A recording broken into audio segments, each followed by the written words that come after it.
பட்டவர்த் பாகன் ஆஜாமில் lotus பேரங்காடிக்கு வெளியே தனது முன்னாள் காதலியை கத்தி முனையில் பிடித்து வைத்துக் கொண்டு கொல்லப்போவதாக மிரட்டிய ஆடவன் கைது செய்யப்பட்டதாக வட செப்ராங் பிரை போலீஸ் தலைவர் அன்வார் அப்துல் ரஹ்மான் தெரிவித்தார்.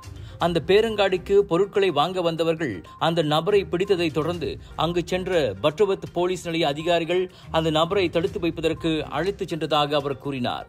சம்பவத்தில் அந்த ஆடவனிடமிருந்து தம்மை விடுவித்துக் கொள்வதற்கு நடத்திய போராட்டத்தின் போது வலது கையின் விரலில் அந்த பெண் காயமடைந்தார். அந்த சந்தேக பேர்வழிக்கு எதிராக விரைவில் குற்றச்சாட்டு கொண்டு வரப்படும். மிரட்டல் மற்றும் அபாயகரமான ஆயுதத்தின் மூலம் காயம் விளைவித்தது தொடர்பாக குற்றவியல் சட்டத்தின் 324வது மற்றும் 506வது விதியின் கீழ் விசாரணை நடத்தப்பட்டு வருவதாக அன்வார் தெரிவித்தார்.